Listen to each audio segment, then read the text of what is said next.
반갑습니다. 말씀과 함께 하루를 시작하는 주님의 백성들을 예수님의 이름으로 축복합니다. 2023년 4월 11일 화요일 오늘 주신 말씀은 민수기 11장 16절에서 35절까지입니다. 여호와께서 모세에게 이르시되 이스라엘 노인 중에 내가 알기로 백성의 장로와 지도자가 될 만한 자 70명을 모아 내게 데리고 와 회막에 이르러 거기서 너와 함께 서게 하라. 내가 강림하여 거기서 너와 말하고 내게 임한 영을 그들에게도 임하게 하리니 그들이 너와 함께 백성의 짐을 담당하고 너 혼자 담당하지 아니하리라. 또 백성에게 이르기를 너희의 몸을 거룩히 하여 내일 고기 먹기를 기다리라. 내가 울며 이르기를 누가 우리에게 고기를 주어 먹게 하랴. 애굽에 있을 때가 우리에게 좋았다 하는 말이 여호와께 들렸으므로 여호와께서 너에게 고기를 주어 먹게 하실 것이라. 하루나 이틀이나 닷새나 열흘이나 20알만 먹을 뿐 아니라 냄새도 싫어하기까지 한 달 동안 먹게 하시리니 이는 너희가 너희 중에 계시는 여호와를 멸시하고 그 앞에서 울며 이르기를 우리가 어찌하여 애굽에서 나왔던가 함이라 하라. 모세가 이르되 나와 함께 있는 이 백성의 보행자가 60만 명이온데 주의 말씀이 한 달 동안 고기를 주어 먹게 하겠다 하시오니 그들을 위하여 양떼와 소떼를 잡은 들 조카 오며 바다의 모든 고기를 모은 들 조카 오리이까 여호와께서 모세에게 이르시되 여호와의 손이 짧으냐 내가 이제 내 말이 내게 응하는 여부를 보리라. 모세가 나가서 여호와의 말씀을 백성에게 알리고 백성의 장로 70인을 모아 장막에 둘러 세우매 여호와께서 구름 가운데 이에 강림하사 모세에게 말씀하시고 그에게 임한 영을 70 장로에게도 임하게 하시니 영이 임하신 때에 그들이 예언을 하다가 다시는 하지 아니하였더라. 그 기명된 자 중 엘닷이라 하는 자와 메닷이라 하는 자 두 사람이 진영에 머물고 장막에 나가지 아니하였으나 그들에게도 영이 임하였으므로 진영에서 예언한지라. 한 선인이 달려와서 모세에게 전하여 이르되 엘닷과 메닷이 진중에서 예언하나이다 하며 택한 자 중 한 사람 곧 모세를 섬기는 눈의 아들 여호수아가 말하여 이르되 내 주 모세여 그들을 말리소서. 모세가 그들에게 이르되 내가 나를 듣고 시기하느냐. 여호와께서 그의 영을 그의 모든 백성에게 주사 다 선지자가 되게 하시기를 원하노라. 모세와 이스라엘 장로들이 진중으로 돌아왔더라. 바람이 여호와에게서 나와 바다에서부터 메추라기를 몰아 진영 곁 이쪽 저쪽 곧 진영 사방으로 각기 하루길 되는 지면 위 2규빗쯤에 내리게 한지라. 백성이 일어나 그날 종일 종야와 그 이튿날 종일토록 메추라기를 모으니 적게 모은 자도 10호멜이라. 그들이 자기들을 위하여 진영 사면에 퍼두었더라. 고기가 아직 이 사이에 있어 씹히기 전에 여호와께서 백성에게 대하여 진노하사 심히 큰 재앙으로 치셨으므로 그곳 이름을 기브롯 핫다와라 불렀으니 욕심을 낸 백성을 거기 장사함이었더라. 백성이 기브롯 핫다와에서 행진하여 하사롯에 이르러 거기 거하니라. 아멘.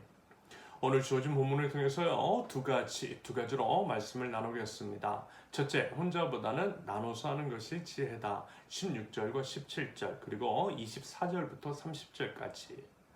어제 이제 새벽 말씀에서 모세가 하나님 앞에 나와 기도했다라고 했습니다. 그러면서 이와 같은 표현을 썼다라고 했죠. 민수기 11장 14절에 책임이 심히 중하여 나 혼자는 이 모든 백성을 감당할 수 없나이다. 당연히 그렇죠. 당연히 그랬을 겁니다. 하나님께서도 모세를 최종 리더로 세우시기는 했지만 모세 혼자서 이것도 하고 저것도 하기를 바라시지는 않으셨을 거예요. 사람은 사람일 뿐 능력에 한계가 있기 때문입니다. 한계가 없으신 분은 오직 하나님 한 분밖에 없다라는 거예요. 결국 인간은 자신의 한계를 직면할 때 하나님을 찾게 되어 있어요. 모세가 하나님께 부르짖었던 것도 자신의 한계를 발견했기 때문이었던 거죠. 그러므로 바꿔 생각을 해보면 하나님께서 우리에게 한계를 설정해 두신 것은 하나님을 찾으라는 의도하심이 그 안에 숨겨 있는 것으로 해석할 수 있겠습니다. 아무튼 모세는 자신의 한계를 인정했고 힘에 붙여 기도했던 거예요. 그럴 때에 하나님은 이런 식으로 응답하신 겁니다. 16절의 표현처럼 백성의 장로와 지도자가 될 만한 자 70명을 데리고 오라고 하셨고 그들로 하여금 모세를 돕도록 하셨다라는 겁니다. 여러분 맞아요. 혼자 다 할 수 없어요. 나눠서 해야 하는 것이고요. 그래야만 지혜롭게 그리고 이제 능률적으로 할 수 있다라는 겁니다.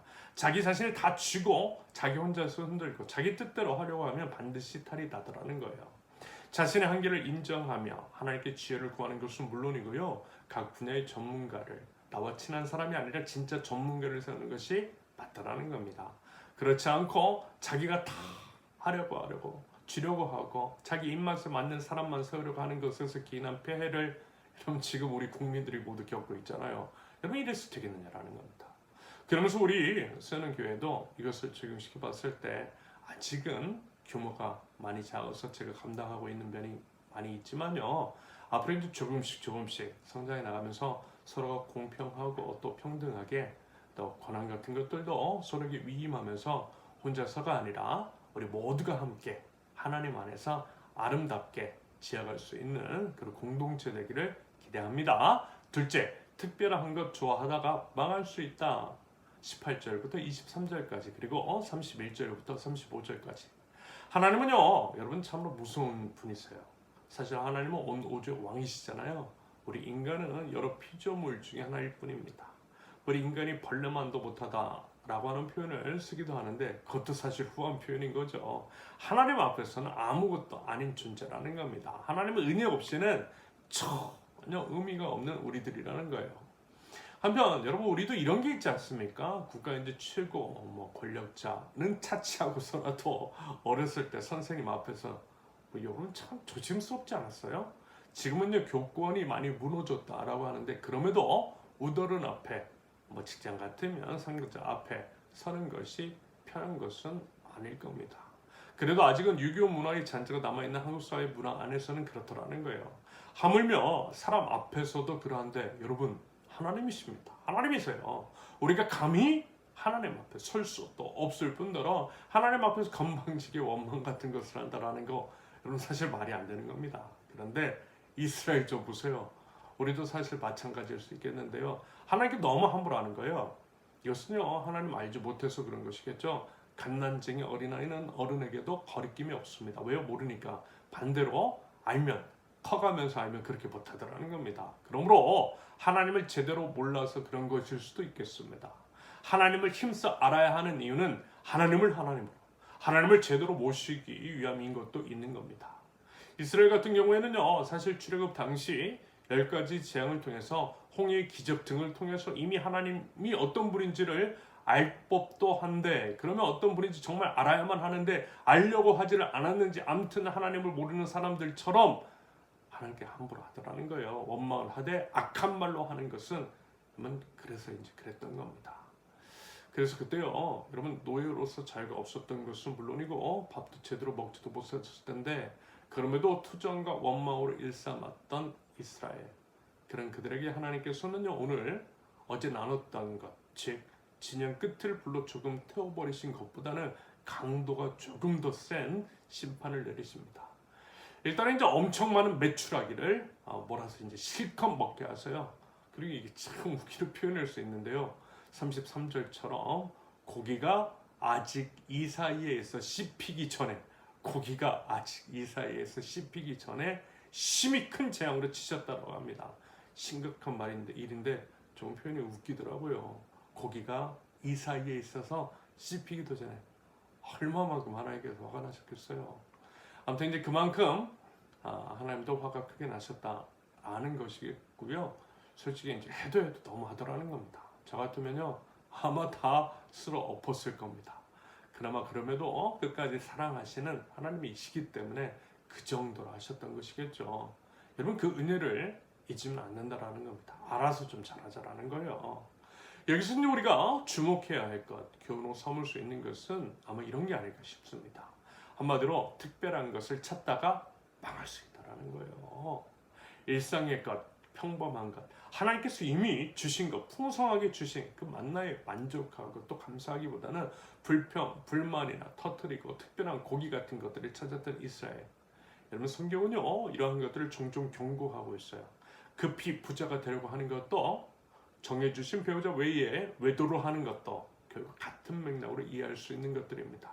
그들은 결국 탐욕 때문인 것이고요. 탐욕은 죄이며 죄의 삭은 사망이라는 겁니다. 성경은요 이 말씀하고 있어요. 하나님께서 이미 베풀어 주신 것들에 감사하라고 말입니다. 여러분 어떻습니까? 우리의 마음, 우리의 삶을 볼 때 만족하세요? 이미 주신 것들에 대해서 감사하고 계세요? 감사라는 것, 그건 이제 만족이라는 것. 그것은 결국 믿음입니다. 하나님의 주권과 섭리, 모든 것 위에 하나님 계시고 하나님의 은혜가 있음을 믿고 감사하는 거예요. 하나님께서 그 모습 보고 싶어 하시다라는 겁니다. 그러면서 사실 우리가 이제 세상에 살면서 이런 점이 참 많이 어려운 것 같습니다. 저도요 제 내면을 들여다보니까 이런 게 많더라고요. 남들과 비교하는 거, 비교하면서 그들에 비해서 있는 것보다는 제가 없는 것 바라보고 그러면서 이제 불만족하고 가끔은 원망하는 제 모습들을 보게 됩니다. 이게 아니라는 것을 알면서도 뭐 그렇게 이제 하고 있더라고요. 그래서요 회개합니다. 하나님께 죄송한 마음입니다. 그래도 아직은 뭐 이런 마음이 있더라는 것, 이게 아니라는 것, 이게 잘못되었다라는 것들을 깨닫게 해주셔서 참 감사한 거예요. 만약에 이마저도 모르고 있다면 정말 심각한 것이겠죠. 여러분, 우리 하나님은요 소유가 아니라 존재에 관심을 갖고 계세요. 하나님 앞에 우리는 과연, 그리고 나는 과연 어떤 사람이어야 하느냐라는 거죠. 사람이 어떤 사람이냐라는 거예요. 내가 진정 하나님을 인정하고 영원한 하나님 나라를 바라는 하나님 나라 백성이 맞는다라고 한다면 소유가 어떠하든 만족하며 감사할 수 있을 겁니다. 우리 꼭 그렇게 그래 보자라는 거예요. 특별한 것보다는 일상적인 것, 평범한 것, 하나님께서 이미 주신 것들에 만족하고요, 또 감사하며 그 안에서 하나님을 드리고 찬양하자라는 겁니다. 이것이 바로 믿음인 것이고 하나님께서 바라시는 신앙의 성숙입니다. 바라기는 그런 믿음이 있을 수 있기를, 무엇보다도 우리 주님 한 분만으로 만족할 줄 아는 저와 여러분들이 되실 수 있기를 예수님의 이름으로 축원합니다. 함께 기도합니다. 하나님의 지혜를 구합니다. 저희 한계를 인정하며 겸손히 주님 앞에 나아 간구합니다. 저에게 지혜와 동역자와 하나님 마음을 허락하여 주옵소서. 합력하여 하나님 아름다운 하나님 나라를 이루어갈 줄 아는 제 세우는 교회 공동체 될 수 있도록 하나님 은혜를 더하여 주시옵소서. 이미 주신 것들에 만족하기를 원합니다. 새로운 것, 특별한 것들을 찾기보다는 일상 속 평범한 것들에 만족할 줄 알고 누리고 나눌 줄 아는 저희 되게 하시되, 무엇보다 모든 것들을 베풀어 주신 우리 하나님을 기억하며 감사와 찬양과 영광을 돌려드릴 줄 아는 바른 신앙의 삶이 있게 하옵소서. 특별히 하나님, 중국 대한민국을 위해서 기도할 때에 패거리 정치를 회개하고 벗어날 수 있게 하시며 공익과 정의, 국민을 위해서 바른 길을 걷는 위정자들 저희 대한민국 될 수 있도록 우리 하나님 은혜를 더하시며 선한 길로 우리 하나님 인도하여 주시옵소서. 예수님의 이름으로 기도합니다. 아멘. 하나님께서 오늘 주신 말씀과 각자의 기도 제목을 놓고요, 우리 잠시 기도합니다.